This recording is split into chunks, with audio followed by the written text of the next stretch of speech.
Welcome back, everybody, to the Let's Get Wicked podcast, where we talk about nothing but the tabletop game line Villainous from Ravensburger. I am your host, Joker Jonesy here, and today I am joined by my wonderful friend, Headmaster Ditto. Ditto, how's your week been? Has it been exciting? It's been an absolute just mess as of the past 24 hours. Oh no! Do you need a digital hug? I'm okay. I wouldn't say everyone else in the country's okay. Oh yeah. We'll get into that a smidge. We are also joined by a new face here. Goes by Zachary in our Discord channel. Hello, Zachary. How are you doing this evening? Well, hello. I'm doing all right. You doing okay? You just call me Zachary. Okay. All right. I'm glad you're joining us. You're going to have some great insight for what we're going to be talking about today. Glad to be here. Well, I'm glad you're here too. Few housekeeping things, everybody. First things first, yes, our country is in turmoil. Please make sure that you're taking care of yourself. Make sure you wash your hands, take care of your loved ones and all that stuff. We like to talk about fun and games on this show, but in all reality, I also want to make sure you're all safe. So just make sure that if you need to, put the tabletop games down and take care of yourself. That is the most important thing. Now, with that being said, off the sad stuff, we do have an exciting announcement that is going to be fun for all of you. So believe it or not, next week's episode is going to be our 10th episode, something I was not expecting us to really achieve. It's really exciting. And we want to do something special. So Headmaster Ditto and myself, on the 21st, starting at 8 p.m. Eastern Standard Time, 5 o'clock for all you Pacificers out there, and for all of you else in between, we will be doing a live Let's Get Wicked show on twitch.tv/Joker_Jonesy, where we're going to be there live with you all, answering your questions and just hanging out for about 2 hours. I hope you're all looking forward to that. But yeah, so that is the El Plano for that. I hope you're all looking forward to it. Ditto, I hope you're not going to be too tired. Oh, I'll be fine. Yeah, you'll be fine. I'm gonna make sure I drink some soda. That's right in my good time. Good time. Hopefully the chat doesn't get too crazy. If not, I think we're just gonna answer all the real life questions and answers and all that stuff. They're probably gonna know more about me than they should by the end of the night, but it should be a fun show. So come hang out with us. The more of you that are asking questions and everything, the more fun it will be. All right, I think that's enough housekeeping. Let's get into today's topic, which I don't know if we're all looking forward to. I know Ditto's been antsy. Just a little bit. But today's show is talking about what I call the Fate Wars. Now, to get into why we're talking about this today on today's show, the reason for it is we've had lots of discussion on our Discord channel about fading, how much you should be fading, depending on the enjoyment of overall being faded to death. I've been part of matches as well as been the player who faded incredibly constantly to the point where the other player couldn't do anything. But I've also been on that side where someone has eaten my lunch, and as a Scar player, I've gotten to the point where there was nothing but 3 Hakuna Matatas and a stick, sitting in my fate pile. It is not a fun time. And we want to talk about today kind of the balance of fading, how we kind of perceive fading. And that is actually why we have our friend Zachary on here today, because I believe Zachary has a very interesting insight about how he approaches fading. So, without further ado, let's do our first thoughts about very general. How much do you think you should be fading every so many turns? Let's start with our friend Zachary over here. Generally, you should be. It depends a whole hell of a lot on what character you're playing as and what your objective is and where you're in the objective. But I would say if you want a number, it should be regularly every 2 to 3 turns. Okay. Ditto, do you agree with this? I definitely agree that it's super situational in terms of who you're playing and who the opponent's playing, especially. But I don't know about 2 or 3 turns. I think you can get away spacing it out a little bit more, at least in the early game. I think there is a certain inflection point with most of the characters in the game where, they've gotten so far into their strategy at that point that, yeah, you could probably do well to fate them a little more regularly, but... I want to jump in 1 second because I disagree with the point you specifically mentioned on early game. That is when you actually should be fating the hardest. It's actually later in the game when you should be concentrating more on your objective. And the reason is that there are a lot of villains, specifically like Prince John, who have much more punishing fate decks at the beginning. You roll a Robin Hood in turn 1 or 2, that's going to be huge. Whereas in the late game, it's not really going to matter. You can delay him with maybe 1 turn with a steal from the rich. I mean, that's a fair point, and Prince John's a really good example of that, but how many times have you seen Maleficent or Cruella or Hades or any of these other characters whose fate decks are super reactionary? Like, fating them super early is not always a good thing just because all the cards you want to have around are all suddenly all in the discard pile. Is my main concern. But, I mean, you're right. Those are good decks to point out because they're reactionary and a lot of it's about timing. But there's also the value in fading and just having heroes covering up spaces on the board. There's a huge balance. I've been more in my games. I've been trying to be a little bit more aggressive on the fate, but not to the point where it's like every other turn. It kind of depends on the character. I do agree on both fronts. I think my biggest issue when it comes to aggressively fading is that, so like Zachary pointed out, like putting heroes on the board, if you just got rid of the text on the card, all right? We just got rid of all the effects on the card. Placing the hero down at any location is already doing you huge detriment. And the reason for that is that it's covering up actions that the player needs to take in order to achieve their goal faster and give them the common theme of the show, options. You brought up Cruella, and Cruella is a perfect example of a character where I don't necessarily think her heroes are super strong, except for maybe like Pongo and Perdita, but those are also, like you said, super situational. But even by just playing heroes at her really strong spots, which are like Hell Hall and the Ratcliffe House, that on its own is pretty brutal. And if you just even taking into consideration the effects of those heroes, it can get pretty nasty. So it's kind of like I realized that this was a problem because when I was playing Scar and also trying to learn him, there was 2 folds to this. One, my opponent would fate me to the point where I couldn't do anything, where there was heroes at every location. And even within my massive amount of allies, I couldn't destroy them, all of my heroes enough and fast enough to make it worth my while. But then when I was thinking, I should fate every turn, what would happen was, and my girlfriend can attest to this, where I would fate like almost every other turn to the point where she couldn't even play the game. And the thing is that I wasn't even making any progress towards killing Mufasa at that point either. It was just more of the fact that let me slow them down to the point where they're to a crawl, and then I can like play solitaire for a bit while they're just trying to struggle to get back on their feet.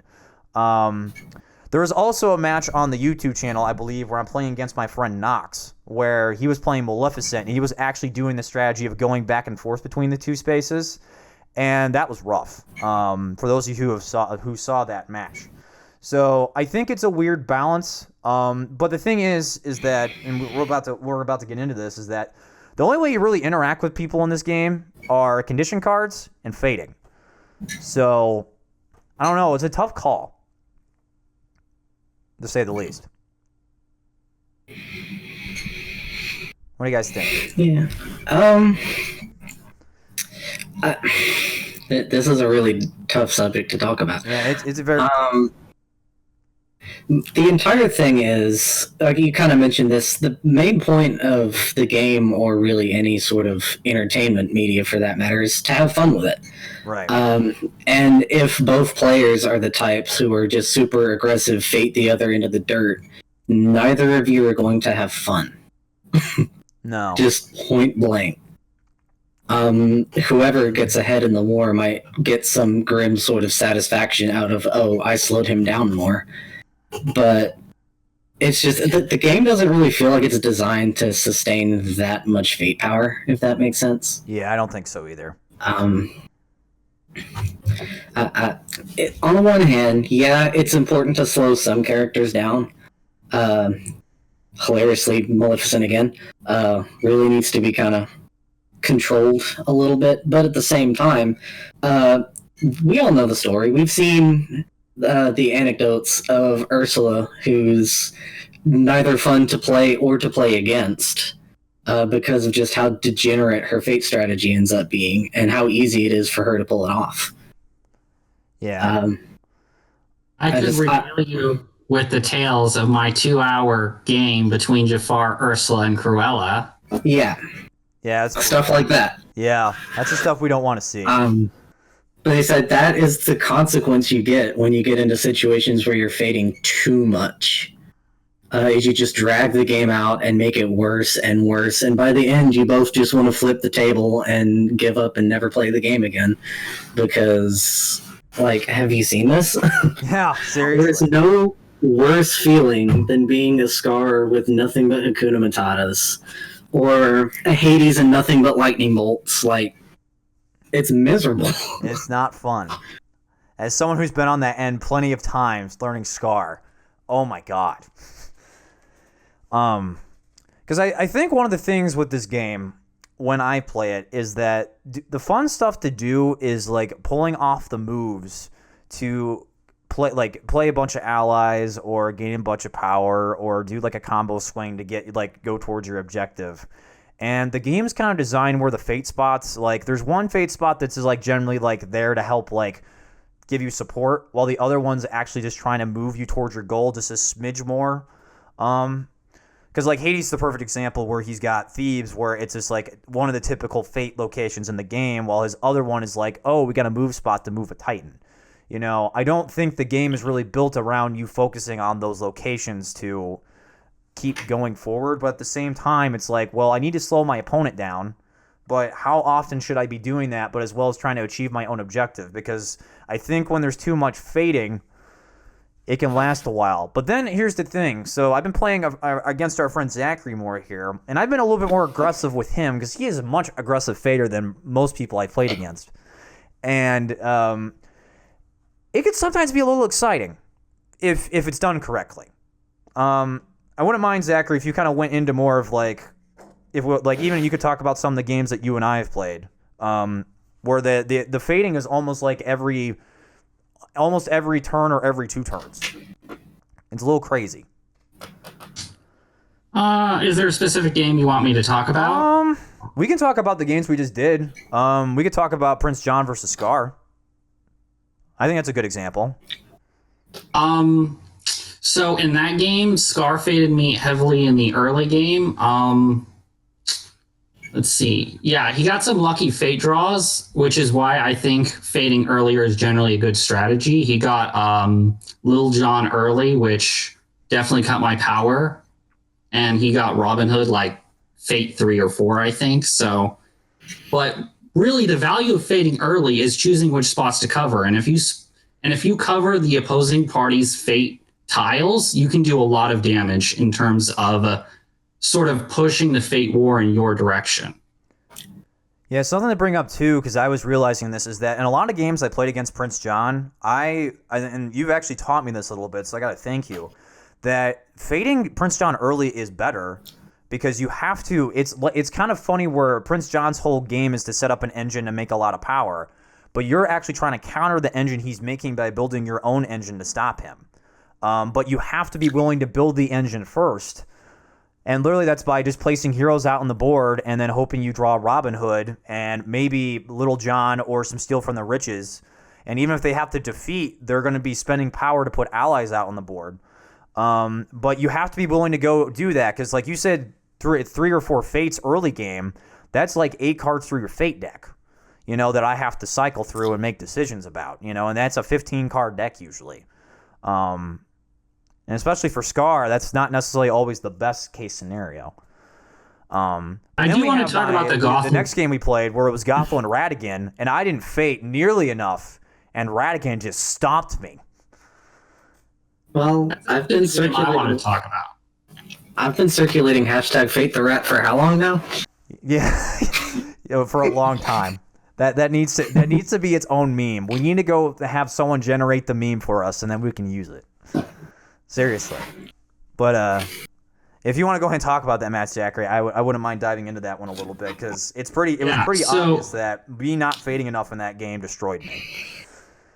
Well, that was partly by design. See, the value of aggressively fading early is that you can actually mitigate the fate war in the long run by crippling your opponent.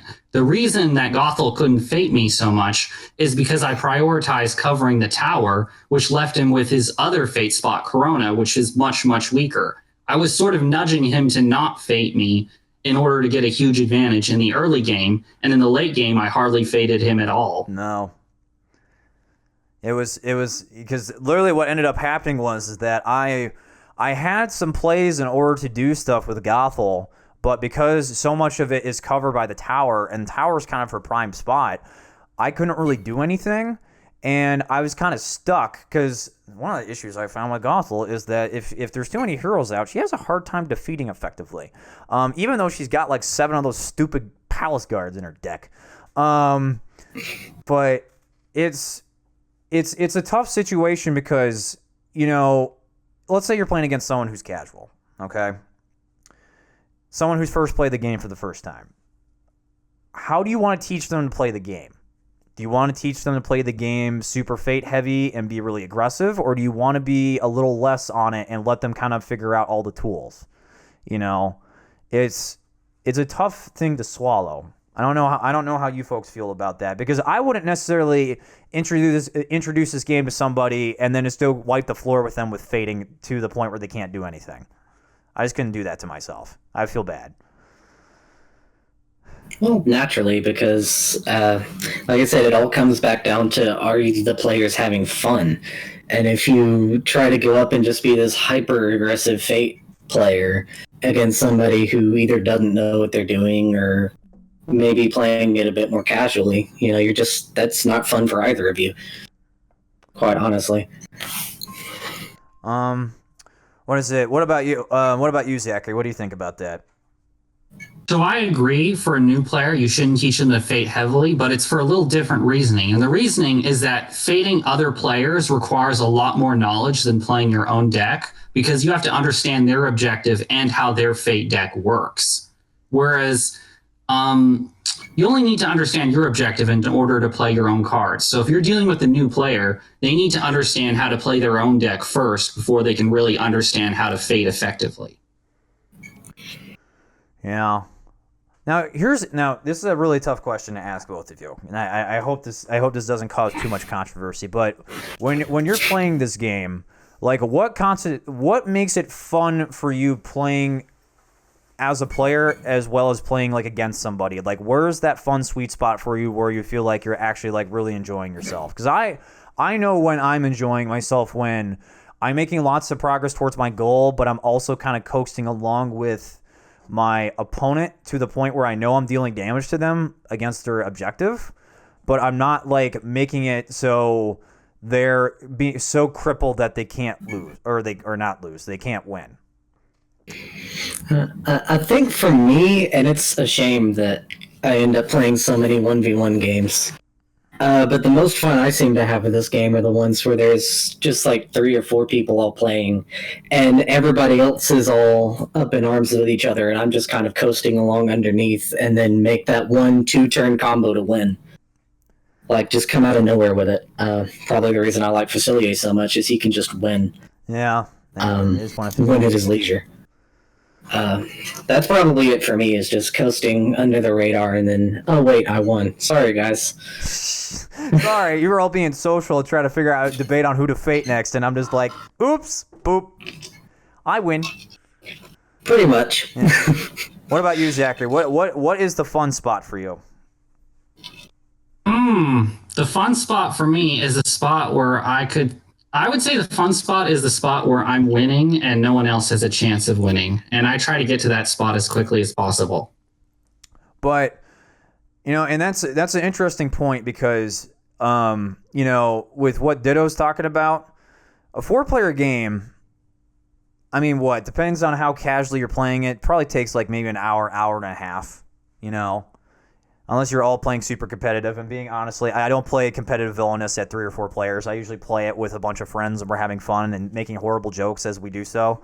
But if you're playing 1v1, I can understand that because I enjoy playing villainous matches when they take under 20 minutes. And the way that you do that is literally by what you said right there, Zachary, is making sure that they can't. You get to a point where you kind of set the line where they can't advance any more towards your goal, but it hasn't taken like an hour to do. Because no one likes long games. I think we can all agree on that. Well, I may be the odd one out in the whole community for this, but I actually do kind of enjoy longer games sometimes. Really? What if makes you only say for the that? comical. Well, and it goes back to that Cruella Pete game we played. I don't know if it's actually up on the channel yet. It will be up in 3 weeks. As frustrating as it was in the moment, like when looking back on it, like hindsight, it was comical. It was funny. Like, the salt everything that it was went- created was hilarious. Like I might have been getting really salty, but and- it was for funs. It was. It was like that's probably one of my second favorite thing in this game is just watching those situations set themselves up. Where it's just neither of you seem like you're getting anywhere, and it's just a comedy of errors almost. So let me get this straight. So what you're telling me is that the next time we play, we both need to play Ursula. We gotta play an Ursula mirror match, and we just want to sit there for about 2 hours, just wondering when someone's just gonna say, "All right, I'm done. I'm just gonna flip the table now. I quit." I mean, I'm a pretty stubborn person, so. No, but I get that though. I mean, because one of the things I've noticed when I played with like 3 or 4 people is that part of it is the social aspect of the game, where fading is more of like, hey, let's point fingers at somebody and like, oh, because they said some stupid thing 5 minutes ago, we need to all go fate them. I'm always the target of that in my games that I play, and then I end up getting faded too much. And then I'm like, oh no, I got 3 Hakuna Matatas and a stick. So I guess it's almost like we have like 2 completely different groups of people, if I'm getting at this correctly. There really are. There's 2 different types of people in this game. There are the ones that are the super competitive, fate every turn, be able to win guys that are just playing it for the satisfaction of the win. And then there's the ones who enjoy it for the social aspect, Hey, it's a Disney board game. Let's just have a good time with it kind of people. I gotcha. I'm not saying there's not really any overlap there because I'm one of the most competitive people I know. But it just feels like they really kind of fit themselves into those silos, if that makes sense. Yeah. Zachary, it doesn't sound like... Do you enjoy the casual side of the game, or do you actually prefer the more competitive side of the game? I enjoy anyone who plays with me. I mean, I've played with people who are more casual, and I do enjoy that. I think the dichotomy has more to do with the nature of the game itself. Most of the game is very much solitaire. You're playing, trying to achieve your own objective. And the fate aspect is the only aspect of the game that actually directly interacts with other people. So there are some people who find more enjoyment in sort of, figuring out their engine, what their cards do, and achieving an objective. And other people who are looking more for that competitive, them trying to triumph over everyone else kind of victory. And I enjoy both aspects. I gotcha. Yeah, that's where I am too. I just had this thought. Go for it. And I'm a little curious. Zach, have you played other TCGs before? I played like Yu-Gi-Oh when I was a kid, but I haven't played anything in more than a decade. Because what you said about that and bringing it up as like the only method of interaction, I wonder if that doesn't have something to do with it too. Like people who are used to playing other card games like Magic or Yu-Gi-Oh or something, coming to this and wanting to find, okay, how can I completely overwhelm my opponent like in these other games? Like you're used to having that sort of really close interaction with each other, and then you get to this and it's like, oh, this is just solitaire. Yeah, and so that kind of breeds that tendency to fate more aggressively just because you feel like you're actually playing the game that way. I don't know. Yeah, that's an interesting thought, because this game's very unique. Where in theory, you could basically play the game by yourself and not really have any interaction with your fate deck at all. Like even with with other characters that like interact with their fate decks, it's really not even that big of a deal. It's like, how do I move around my board, gain power, play a card to go do this thing, and then all that stuff.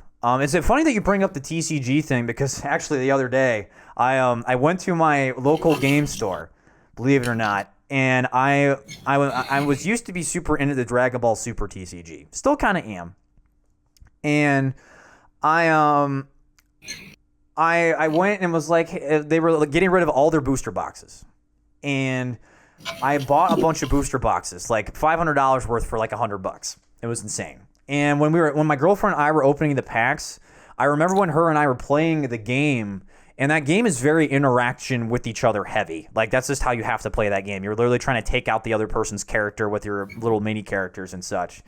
And it made me realize that really this game, you're really interacting with your own realm, and the opponent's only way of doing that is with the fate cards. But in theory, if they didn't want to, you could just play a speed game against two people, like turn by turn, who makes the best critical decisions with the cards in their hand, and not even fate.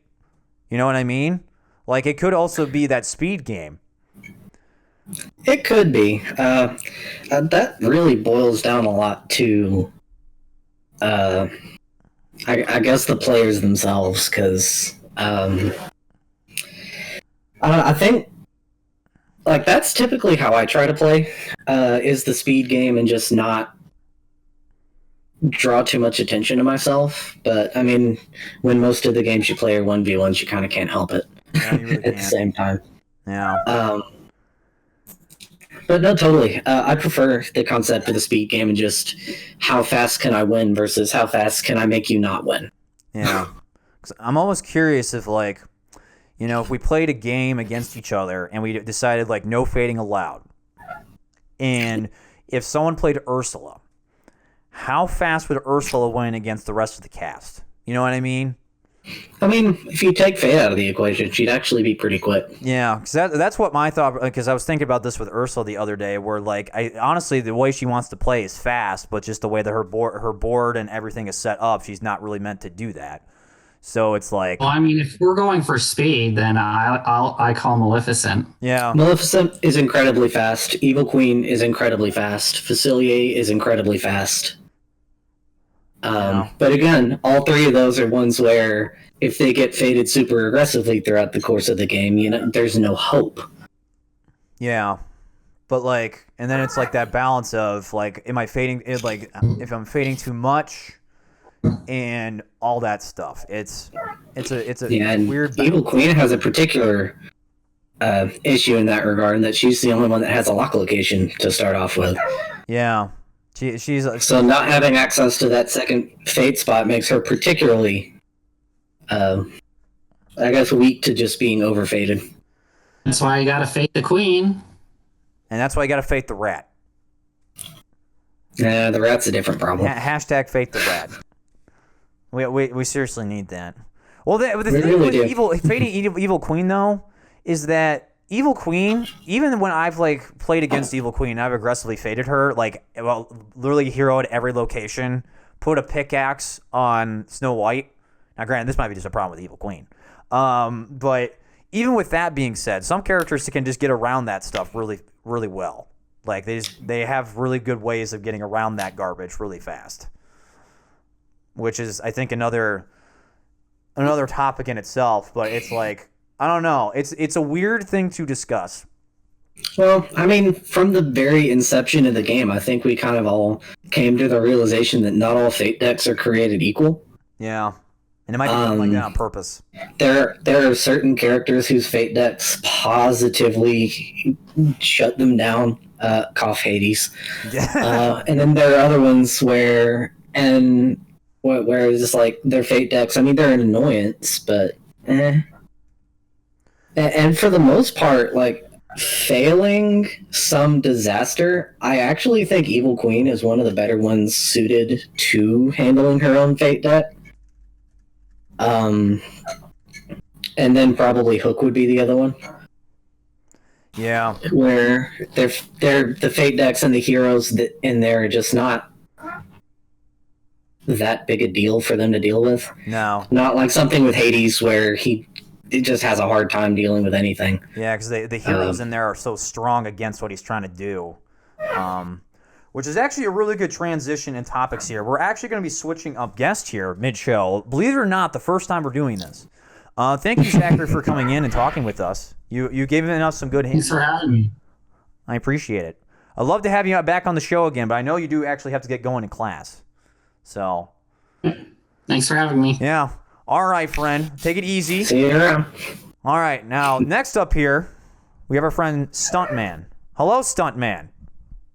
Hello. How's it going? Good. Now, I must know, do you do your own stunts? I always do my own stunts, of course. Good. I'm glad you do your own stunts. Now, do the stunts involve like doing card tricks and doing cartwheels while doing card tricks? And like, Of course. Are you Absolutely, Gambit? card tricks. Are you secretly Gambit? Are you the Raging Cajun? I swear to God, if we don't get Gambit Yes, and that is, Marvel, I am actually some Gambit in sort of- disguise. I'm sorry.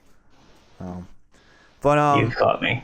But anyway, so we want to transition topic to you, my friend Stuntman, because you actually brought up a great point with me when we were talking earlier, is about the Fate decks themselves and how, and Ditto just actually brought this up, how the Fate decks are not necessarily built all to be equal.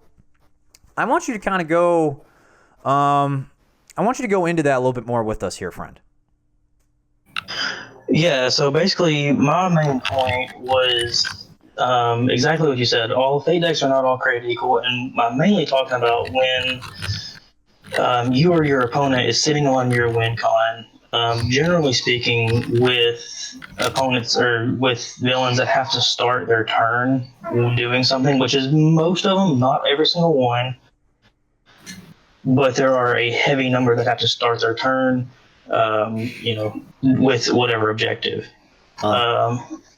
That is a you discussion for a whole nother episode, probably. Yeah. The dichotomy of start your turn versus instant wins. Yeah. Right. But I understand that, but my main point was basically, like you were saying, not all fate decks are created equal. So you got villains like Hades.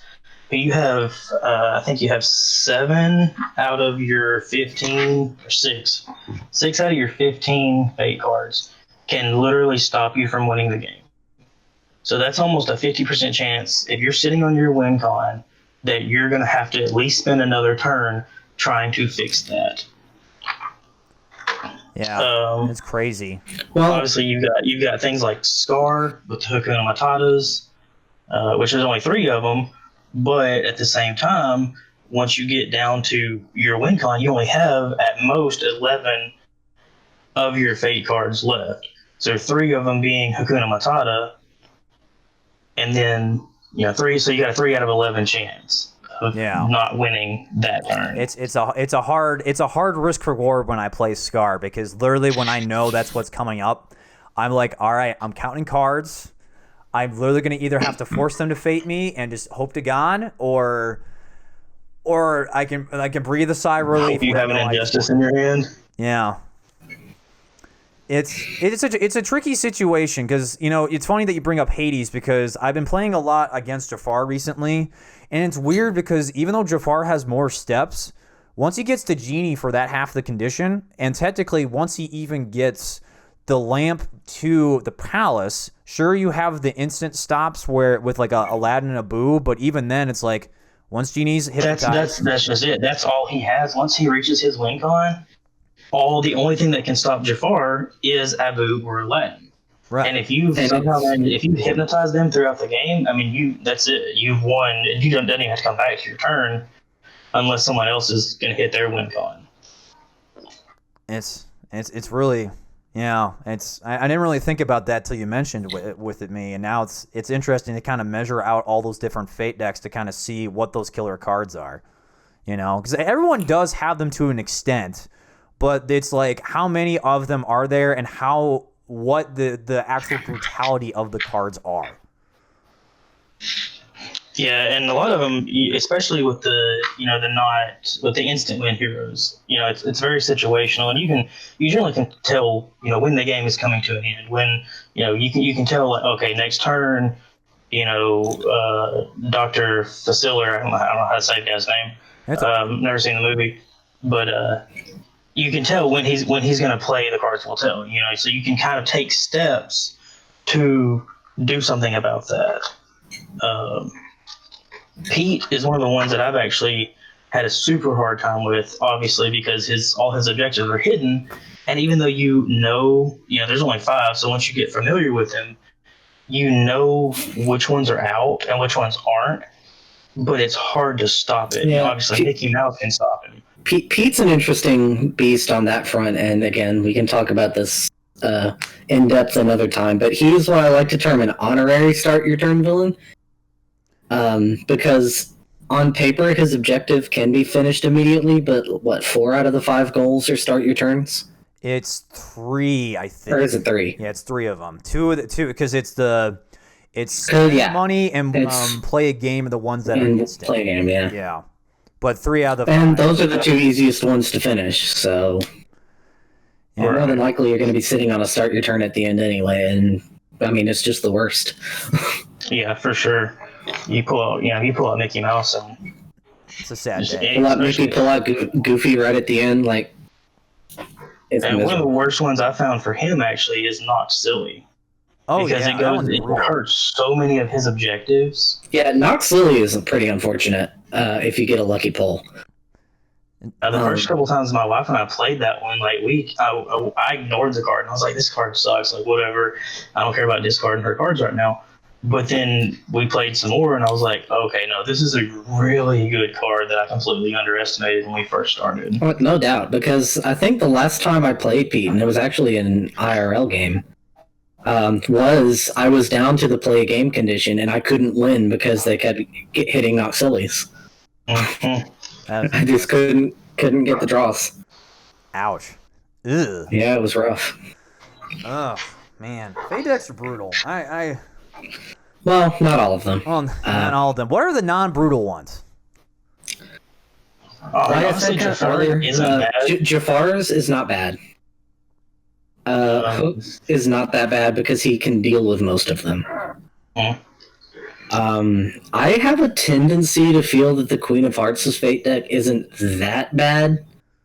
It's annoying, but if you get lucky with pulling the Tweedle brothers out early, most of the heroes are manageable, and she can always shrink somebody out of the way. So she's one of those ones that also she only has 2 cards in her. Well, I guess 3 technically, because one of them has 2 copies that will end her game once she's at her win con, and gonna take the shot next turn or misses her take the shot. Yeah.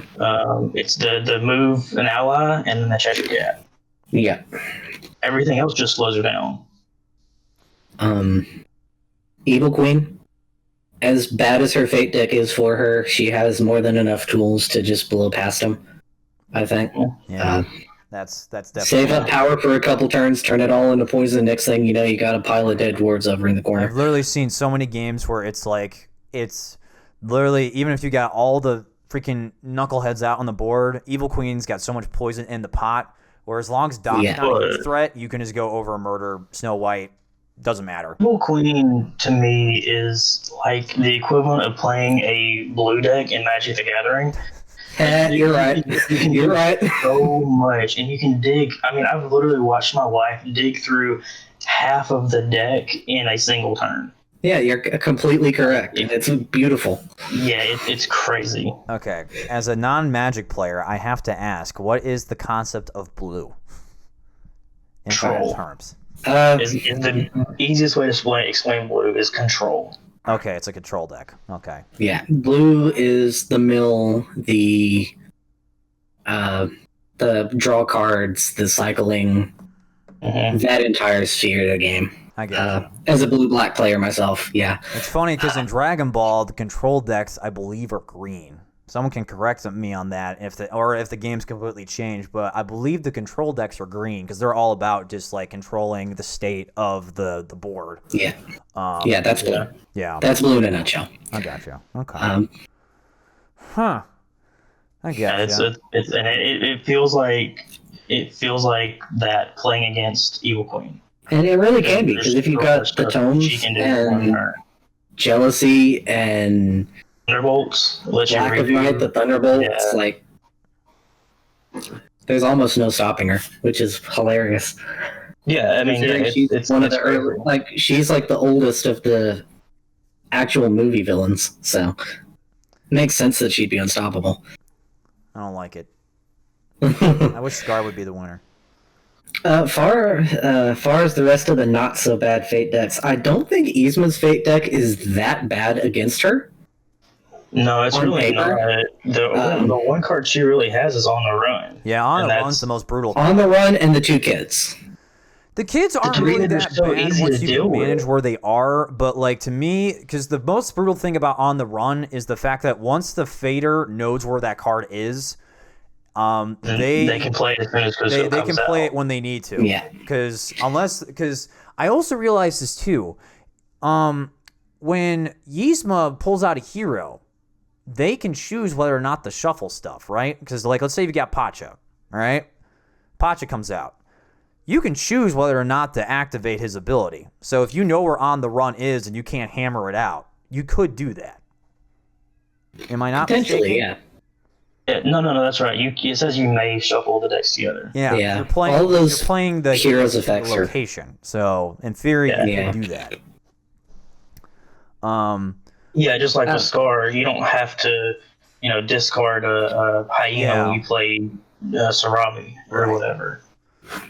Yeah, I think she's on the weaker fate deck side, which is balanced by her main deck also being kind of weak, in my opinion. Yeah. Just in general. And then as far as the new set, I think Gothel is probably the least disruptive of the fate decks. Oh yeah, it definitely is. And that is coming from a lot, seeing as Gothel is still hard to play anyway. Yeah, I think the reason why Gothel is honestly good is because her Fate deck is not that brutal against her. I don't think necessarily, like, her deck is fun to play with in terms of her villain deck, but, like, it's not... As me playing more Gothel, I've learned that it's not as fast as I thought it was, but it's just really fun and satisfying to pull combo stuff off with Trust. It definitely is. I completely agree with not very that. brutal at all. And the funny thing is, it can be as fast as you thought it was. Right. There are a lot of situations where you can easily get 2, 3, 4 trust in a turn. Oh, yeah. Consistently. While any opponent who try to fate you is maybe going to take one off here and there. Yeah. Well, that just is. She only has. I mean, she has a few cards that will stop her win con, but like Flynn, you get it back when he's defeated. So, I mean, he really doesn't do much of anything to me. I mean, because she can deal with heroes really easily in her deck. Well, I really find can. that I You've can deal with heroes. 100,000 guards. She's got the Stabbingtons that you can just move into killing position once you've used them up. That's the problem. She's got the Riders. Well, as me playing more Gothel, I've realized that when you play the allies out, you have to try to utilize them to their fullest extent. Because do you really want to waste a Stabbington boy on killing a 2-cost guy? Even if it's going to net you a single trust by maybe using Revenge or using the Crown or something like that. It's more of like, her issue with the allies is that making sure that they're being resourceful rather than just being fodder to kill stuff. And sometimes you might need to do that, but it's still tough. Right. You also got you do have 2 Once Was Mines though, so you can put things back into your hand. Yeah. Which is super useful. With Correct me if I'm wrong, but there's only like 2 heroes in her deck that are actually like higher than 4, right? It's just Rapunzel and Flynn. And the King and Queen. And the King and Queen. The King and Queen. Mm-hmm. I mean, that's still 3 out of 15. I mean, with the What Once Was Mines, I think you can afford to burn a Stabbington here and there just to help clear up some space, because I definitely do think those play actions are important for her combo potential. Oh yeah, definitely, for sure. You want to keep those alive to be able to play stuff and gain money. Like, make it worth going to a space to gain 2 or 3 money, and then be able to play your cards that you need. Because most of your stuff is rather inexpensive. Yeah, as far as I'm concerned, if you can use a Stabbington to reset Rapunzel and get him to kill something, then they've done pretty much everything you can ask them for. Oh, yeah. They've done their job. For sure. Now, was it most brutal? So, was it Hades, Hades will always be the most brutal fate deck. Yeah. Always.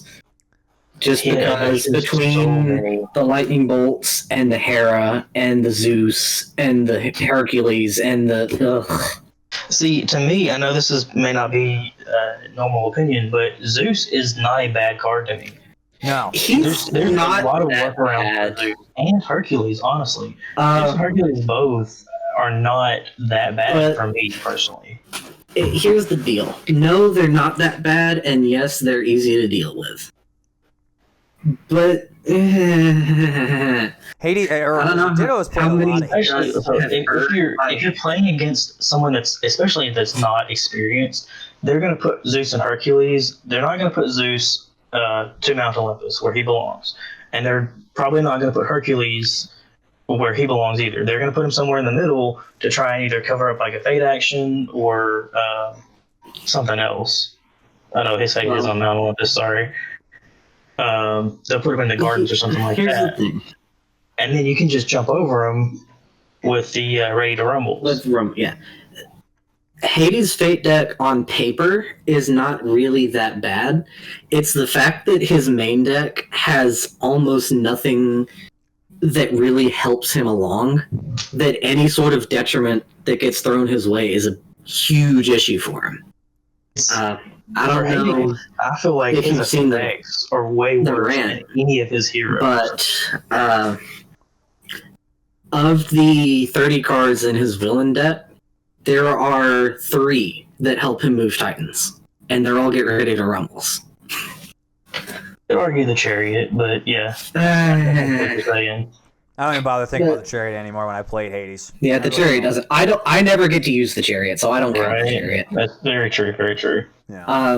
So Hades has nothing in his set that really helps him make up for something like a Zeus in the way. Yeah, you can scoot him over to the underworld with Rage or something, but you really want to be relying on a condition for something like that? No. No. It as not bad as it looks on paper, he does not have the tools he needs to deal with it like someone, say, Evil Queen or Hook do. Not in a way that actually sets him up for success, because the amount he'd have to invest in dealing with these characters or the situational nature of how he does it is just not reliable for him. I think the biggest thing with Hades in particular is that he doesn't have a lot. He in theory has a lot of allies, but he doesn't, because you're playing these really expensive Titans out on the board that you need in order to win. They also can be used to defeat heroes, but the problem is that are you really going to spend 3 power to move a Titan that starts from the underworld, move them to a location to go take out Phil? Are you really going to do that? Or like at the very least, are you going to bother spending for the mortality potion and not even lose them? And that's the thing, is that I kind of been treating the mortality potion as like an ally, but at the same time, it's so expensive, and you're also in the process trying to move the Titans to Olympus, as well as trying to protect the It's just crap. his entire style Almost is as if contradicting they were itself. it's almost as if they were trying to make it where you discarded the Titans at first and then dug back through your deck to like go find them. Like, Well, see, that would make sense, and that would be a cool gimmick if anything in his deck let him pull stuff out of the discard pile. right. He doesn't have that. No. All he has is slowly trudging his does way have through the- his deck. He does have the eye rules, which gains you power for. I mean, the eye roll is allies and nice. Titans. It is for nice, later. and then you got the Eye of the Fates, and that's the only reason I was saying that it kind of looks like, it almost appears as if they were trying to get you to use the Titans and then either get them back or maybe I mean, they put they're a few more, definitely- maybe a few more yeah. lower cost ones. But they're definitely true to the movie about it being an 18-year plan, because, oh boy. Jesus, Oh, yeah. yeah, no joke. We can go on about Hades forever. I know Ditto's very salty about Hades not being as good as he should be. Oh, I was waiting for so long for Hades to show up, and then this is what I get. This is what it culminates in. I'm sorry that It's James so Woods bad. didn't live up to your expectations. As far as other It's very satisfying when you do get a Hades win. Oh, it is. Oh, it's nice. beautiful. I love it. But other really bad fate decks. Rats is pretty bad. Yeah, Rats is pretty good. Maleficent, you kind of don't want to get hit too badly. I think Pete's is honestly up there. It's up there, but I don't Just think it's the because worst. it never really feels like you end up with a dead fate draw with Pete. Like, there's always something you can do. Yeah. It's not like breaking, but it does. There's some things in there that you can pull some devastating stuff off with. No, I think Hades is by far the only one that just really feels off from a too powerful position. What about our favorite person in the world, Ursula?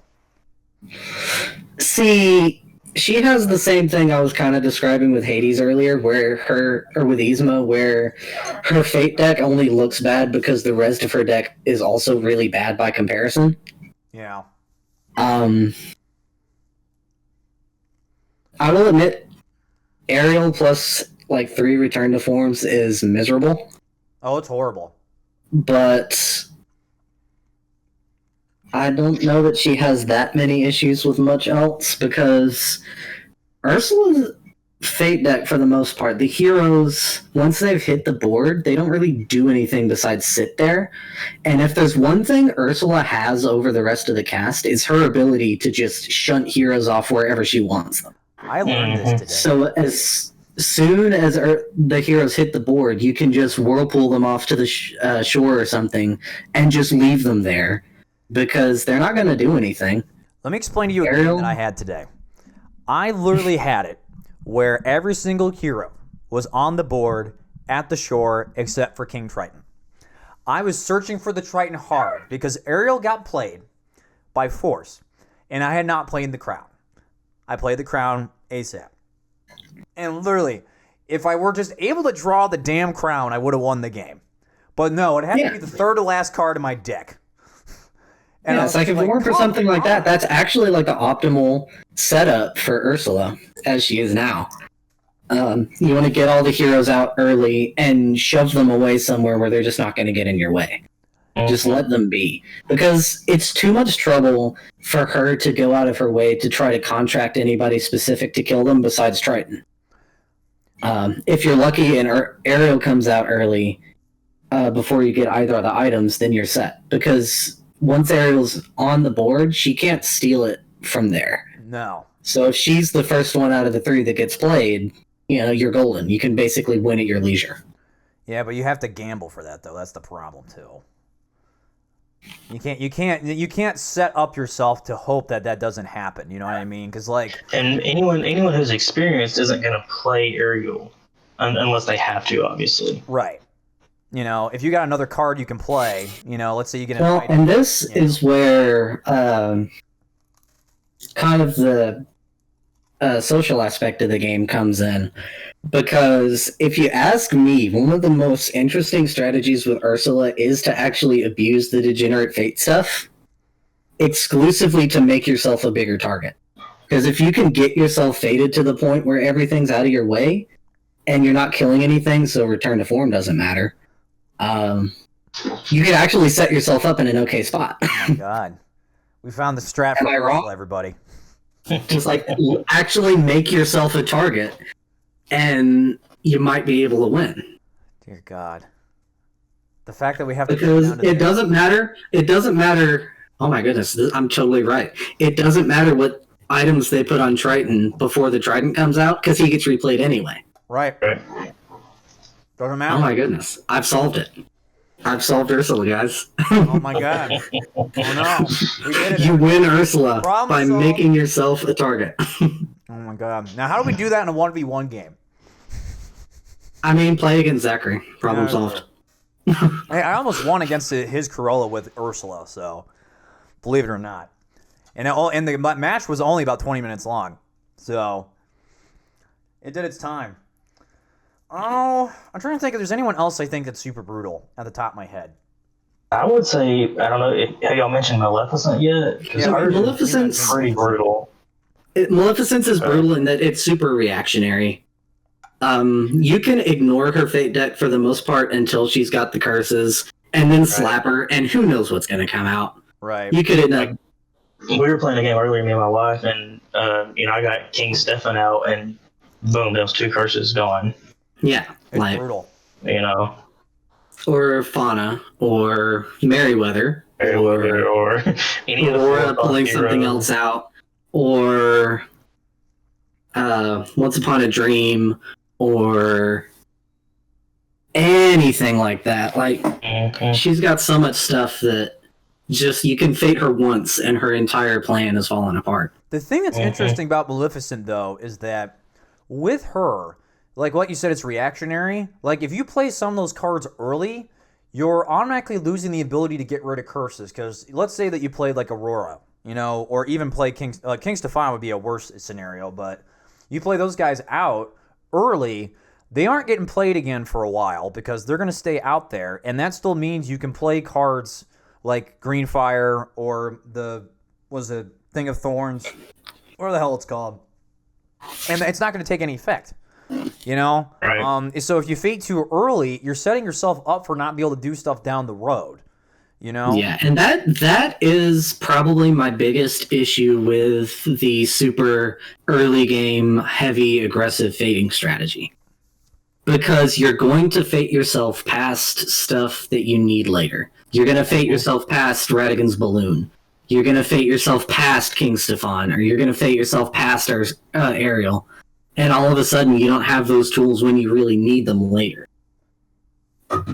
Yeah, since I've been trying to take up this a little bit more of aggressive fate strategy for when I'm trying to do a little bit more competitive play, I've noticed that if I try to get at it too early, it sets yourself up for failure, but it kind of really depends on who you're playing. But then it also kind of screws you up because, like, if I'm playing Scar, if I'm doing it early, and let's say I'm trying to fate, twice out of the first 3 turns, I'm probably gonna have to go to the Gorge when there's nothing out on my board, or with any ability to kill anything. So I'm wasting an action.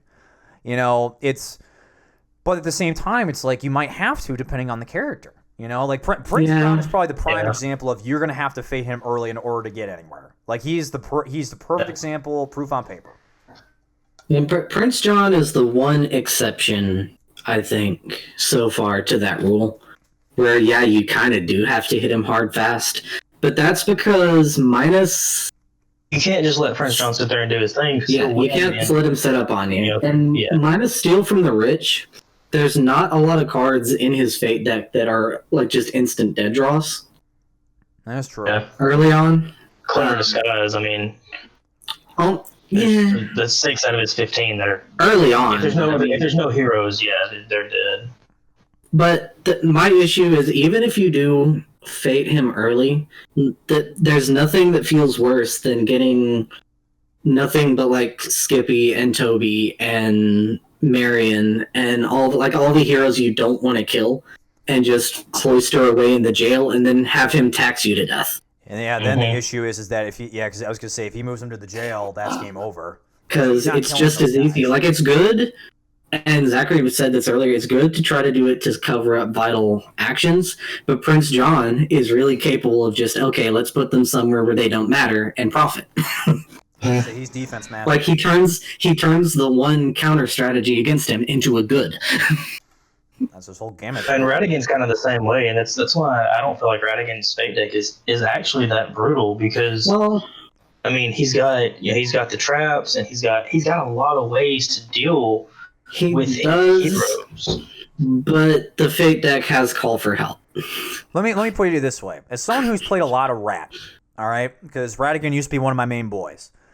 I think the biggest issue with the fate deck against Radigan is that in my opinion, the deck doesn't get horrible until you either play the Mouse Queen or you have the Robot Queen out, and then the opponent is trying to search for Basil. Because there's 2 things that can happen. Is that Basil gets played early, and then you can kind of almost ignore Basil being out there.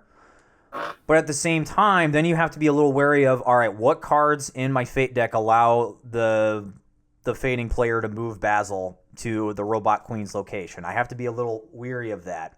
But then Radigan's got ways to set up where for example, let's say they're trying to find Basil. If you kill Basil early, if he gets played early, then you don't have to worry about him because it's going to take a while for them to, or make sure that all they have to do is get a call for help in order to play him out. And there's only 2 cards of that. So you can kind of set yourself up for like situations where like, oh, if I have the bell, I use the cat to kill Basil. I can get the cat back in my hand. So if they get Basil back out, take care of my queen, I can go basically kill Basil in a turn.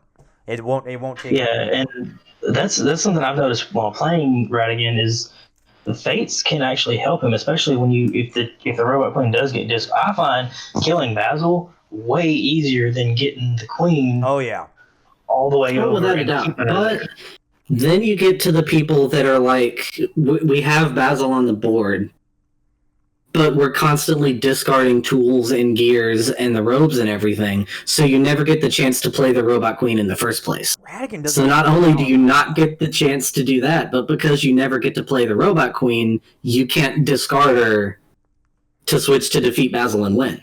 So it's like you get locked down to the just point of non-existence almost. Yeah, you have to be careful because what I've noticed is that I typically play all my items to the lair. And what will happen is that I'll move a hero to the lair, so that way they're not taking up an action spot.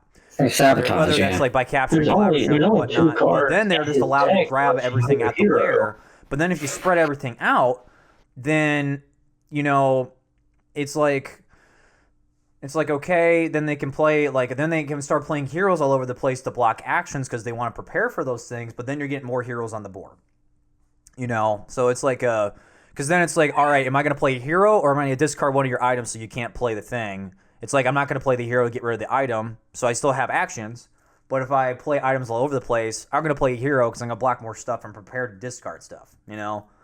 It's even with Basil out, there's only 2 other cards in the Fate deck that let you move a hero. Well he's got Call for Help that can move it around. 2, and then 4. Call for Help, I guess. So 4. In theory. Yeah, 4 total. Yeah, so I forgot about Basil. And like by the time you've faded enough to get those cards out, you've probably forced to reshuffle anyway. So you've got them all back again. Mm-hmm. So I mean, it's very possible playing against Radigan to get Basil out early and just consistently use him to snipe out whatever items you don't want Radigan having. Right.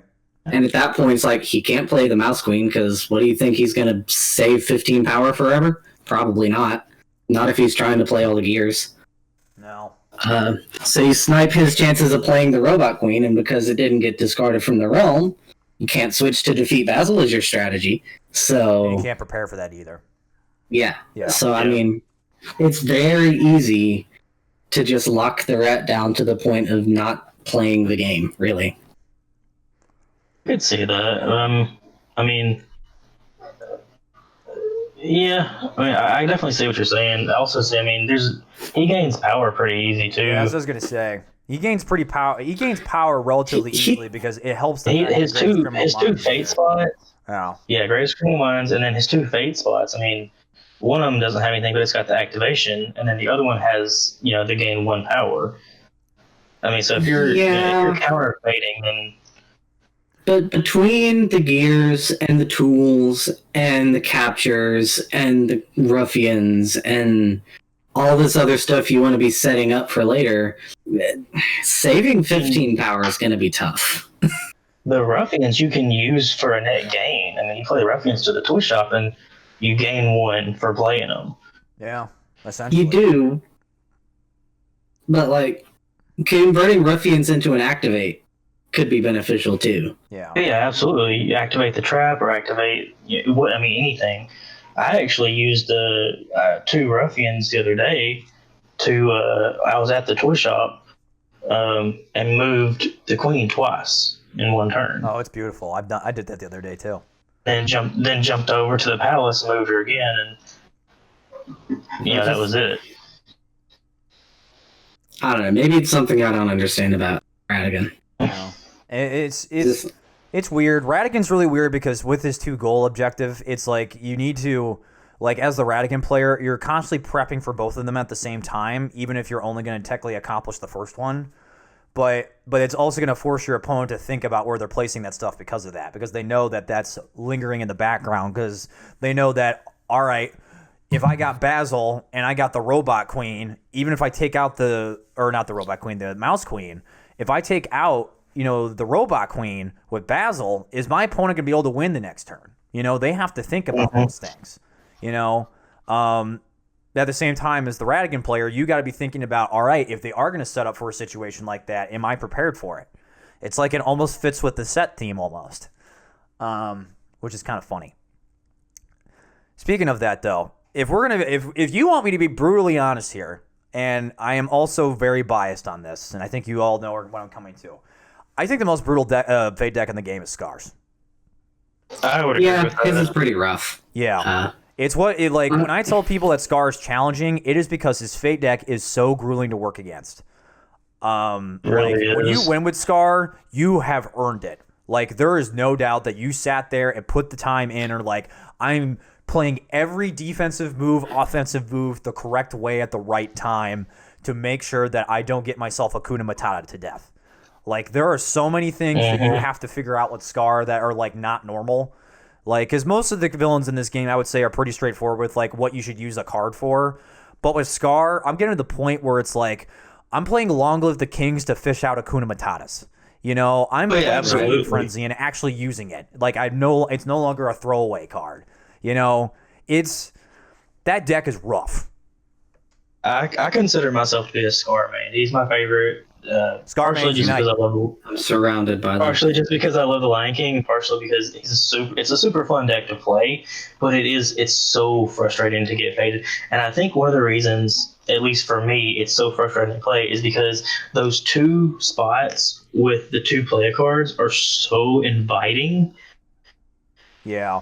But they don't have fate. There's no fate. So you can't. There's not a lot of. At least for me, I don't do a lot of offense playing with Scar. I do a lot of just, I'm trying to do my own thing, and that's where I think I mess up. The real thing with Scar is the fact that the opponent's going to want to cover your one Fate action first, but then once they cover that, they're covering everything else. And then that is like, because kind of his whole gimmick is you're supposed to put like a location where it's supposed to be your killing ground.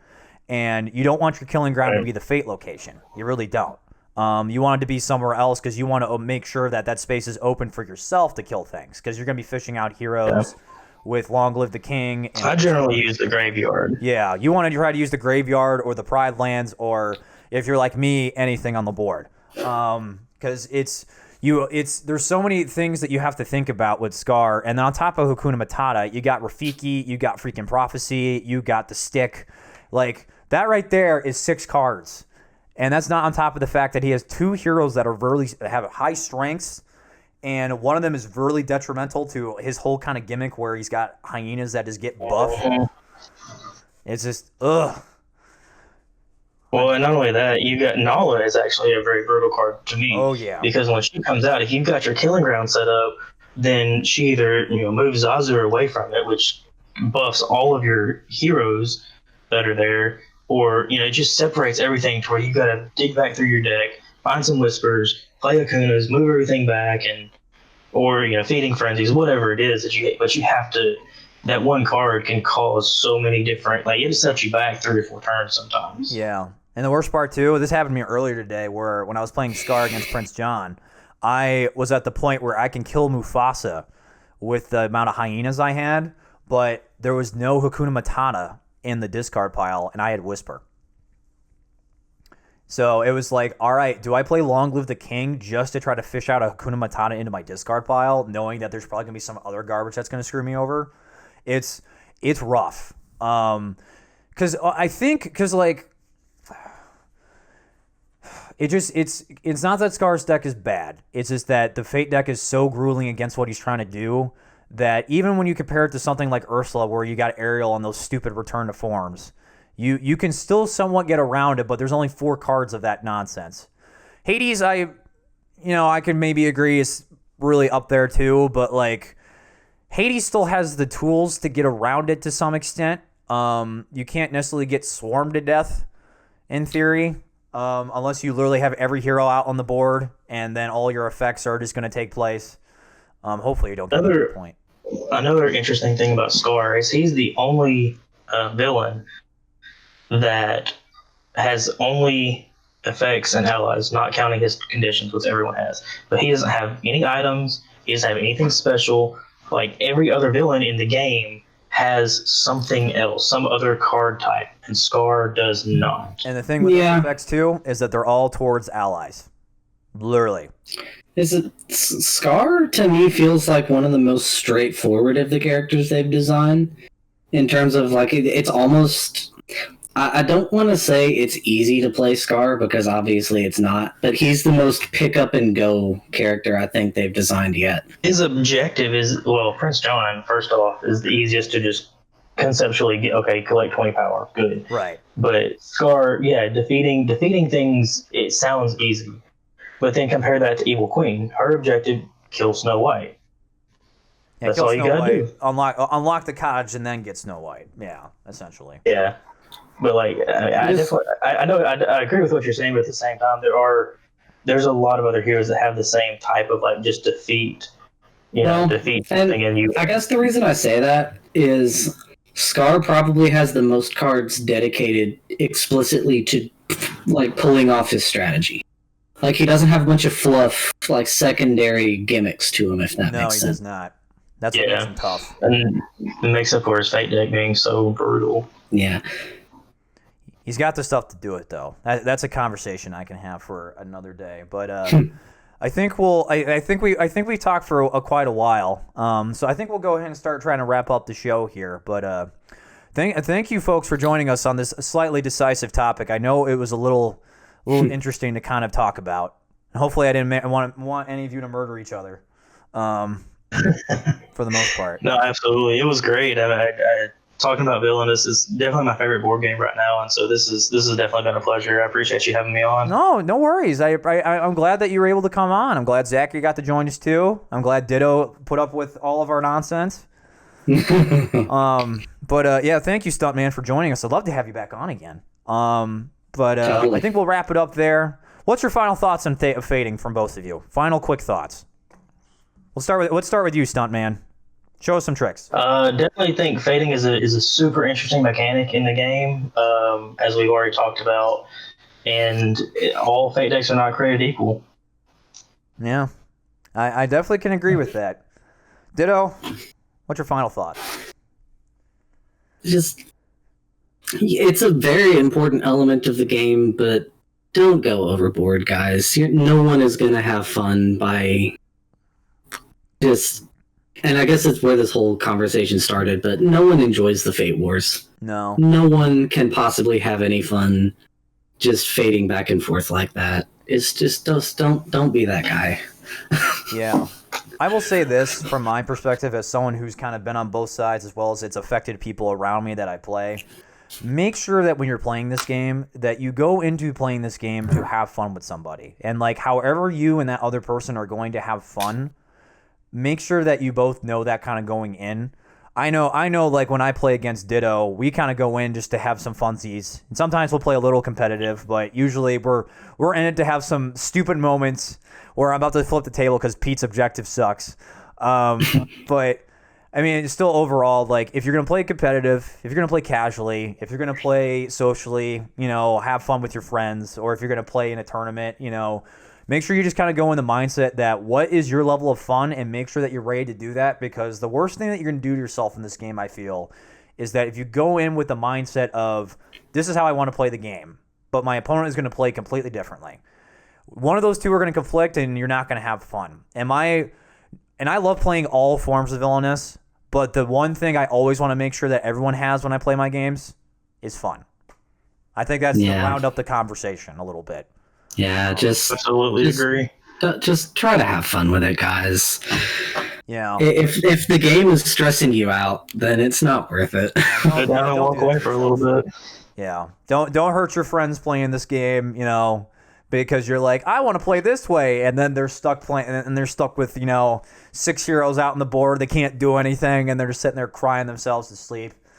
Don't be that person. Just don't. Sometimes it might occasionally happen naturally, and you're not trying to do it, but just make sure that, hey, give your friend or whatever a hug or a handshake. Actually, probably don't touch people right now. But so all right, friends. We're going to wrap it up there.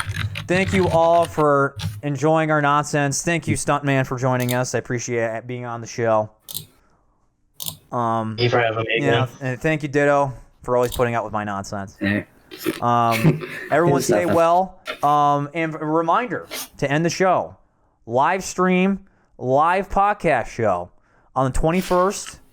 8 21st. p.m. EST time. Mark it down. Yeah, mark it down. We will talk about it all over our Discord channel, and I'll be tweeting about it like crazy. So sit back. We're going to be in it for, 2 hours of just talking Disney, villainous, all tabletop, my life.